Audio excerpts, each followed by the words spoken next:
बोलिए गायत्री माता की जय।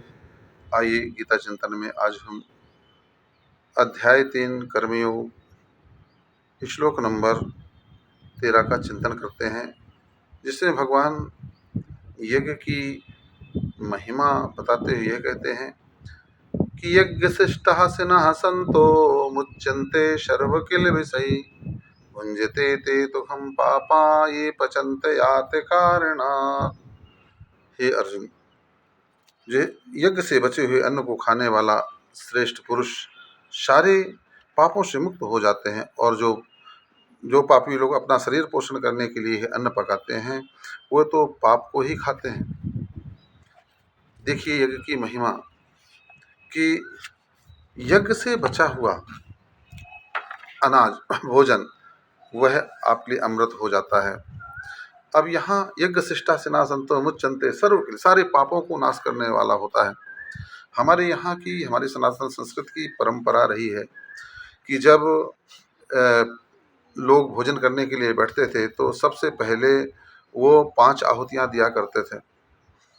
प्राणाय स्वाहा, अपानाय स्वाहा, व्यानाय स्वाहा, समानाय स्वाहा, उदानाय स्वाहा, और भगवान को भोग लाया करते थे और 5 आहुतियाँ दिया करते थे। ब्रह्मार्पणम ब्रह्म हविर्ब्राह्मणाग्नौ ब्राह्मणाहुतम ब्रह्म ही तेन गंतव्यम ब्रह्म कर्म समाधिना, ऐसा कह करके भगवान को भोग लगा करके और अतिथियों को पहले भोजन करवा करके और गौ ग्रास और कुत्ते की रोटी निकाल करके इसके बाद में वो भोजन किया जाता था। वह भोजन जो है अमृत होता था, वह सारे पापों को नाश करने वाला होता था। जो है भोजन करने का तरीका भी होना चाहिए। भोजन भी आपका यज्ञ बन सकता है। अगर आप यज्ञी पद्धति से भोजन करें तो हर कार्य आपका यज्ञ बन सकता है। अगर यज्ञी पद्धति से आप कर्म करें तो, और भगवान उसी की प्रेरणा देते हैं। जो व्यक्ति बिना यज्ञ के भोजन करता है वह पाप खाता है, वह व्यर्थ ही जीवित है मनुष्य हो करके भी। और यज्ञ अगर नहीं करता है तो वह पशु के समान है, क्योंकि जो इतना तो उसे पता होना चाहिए कि इस सृष्टि में हम आए हैं तो हमारे लिए क्या आदेश है शास्त्रों का, क्या आदेश है ब्रह्मदेव का, क्या आदेश है भगवान का, इतना तो जानना चाहिए ना। इसलिए भोजन करने का तरीका यह है कि यज्ञ शिष्ट भोजन होना चाहिए। यज्ञ शिष्ट की परिभाषा हमने आपको बता दी है। बहुत लोग केवल जो है पेट भरने के लिए, जैसे भोजन पकाया नहीं और पका फटाफट फटाफट जो है वो खाना प्रारंभ कर देते हैं, यह गलत तरीका है। कोई आपके दरवाजे में भूखा बैठा है, कोई अतिथि आ गया है, उसको आपने नहीं खिलाया। एक बार क्या हुआ कि एक गृहस्थ था और यद्यपि वह भगवान को भोग लगाता था और भोजन करता था, मगर एक दिन क्या हुआ कि उसने विचार किया कि आज जो है मैं बढ़िया तस्मई बनाऊंगा। अकेला था वो। तस्मई का मतलब होता है खीर, शुद्ध दूध की बढ़िया जो है खीर खाने की उसकी इच्छा हुई, तो उसने बढ़िया खीर बनाई और खीर बना करके थाली में परोस करके जो है भगवान को भोग लगाया। और जैसे ही खाने के लिए हुआ वैसे ही बाहर से आवाज़ आ गई, भिक्षाम देहि। वह बाहर जो है निकला, बोले बाबा क्या चाहिए?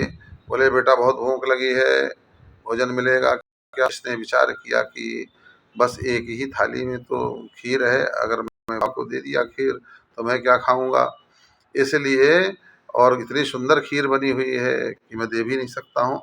इसलिए उस व्यक्ति ने जो है बाबा को बोला, बोले बाबा जी जो है आगे जाइए, वो दिखाई दे रहा है वहाँ पर लंगर चल रहा है, वहाँ जाकर के पा लीजिएगा। और ऐसा कहकर बाबा जी तो आगे निकल गए। ये जैसे अंदर आया, थाली में बैठता है तो देखता क्या है कि थाली में जितने चावल थे वो सब कीड़े बन करके चलने लग गए। समझते हुए देर नहीं लगी कि मैंने जो है भोजन के समय पर मेरे दरवाजे में एक संत आया, आत्मा आया और भोजन की याचना की, मगर मैंने भोजन ना दिया, इसलिए यह परिणाम हो गया। मुझसे बहुत बड़ी गलती हो गई।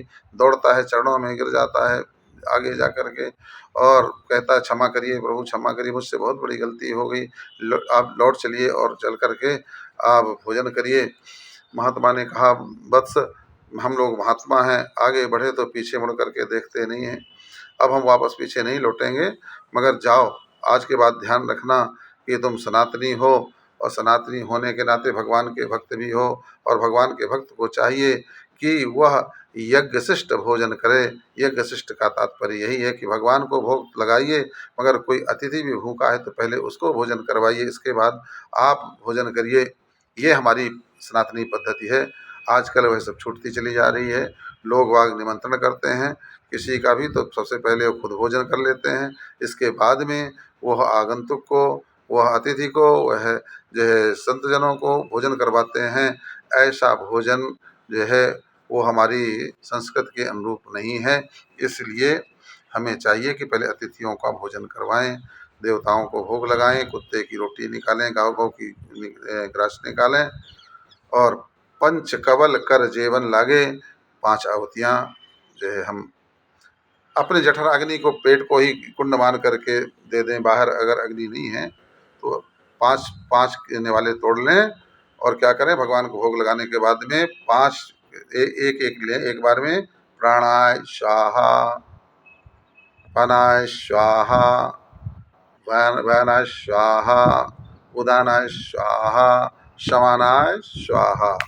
यह यज्ञ शिष्ट सेना संतो मुच्यन्ते सर्व किल विषयी। ऐसा भोजन, ऐसा यज्ञीय भाव व्यक्ति के सारे पापों को नाश करने वाला होता है। बोलिए गायत्री माता की जय।